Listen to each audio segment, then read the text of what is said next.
Do you guys remember back in Melee, when one of your friends told you about the Star Fox Easter egg, but you didn't believe him and you could never replicate it yourself, so you thought he was lying, but then eventually you looked it up online and found it?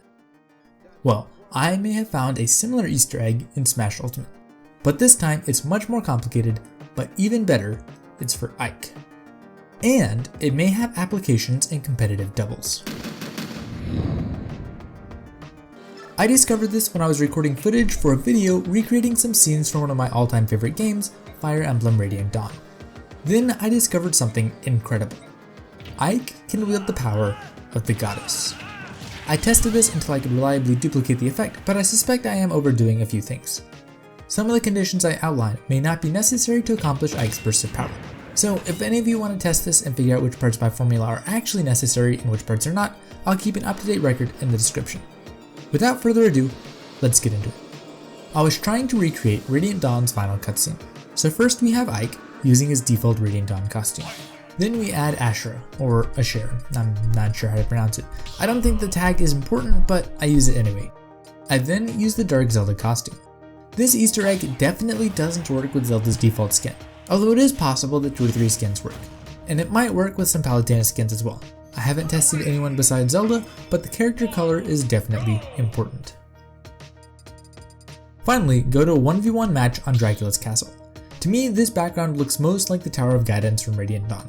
I didn't test any other stages, so it might be like Zelda's color, where only certain stages allow the Easter egg to occur.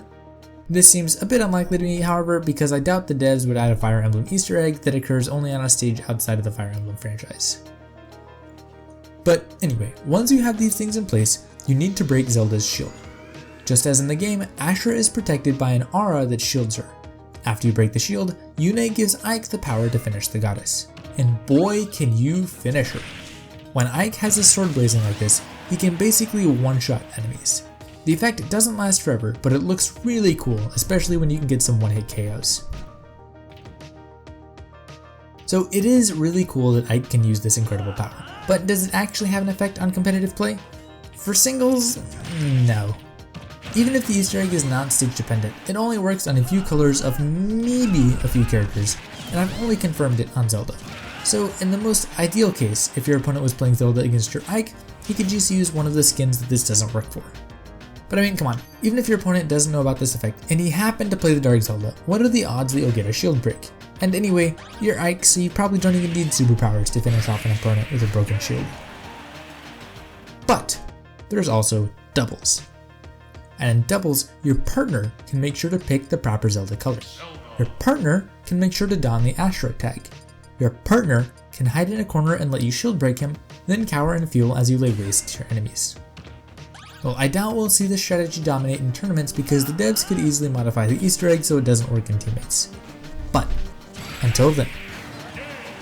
Are there any Zeldas who want to team with me?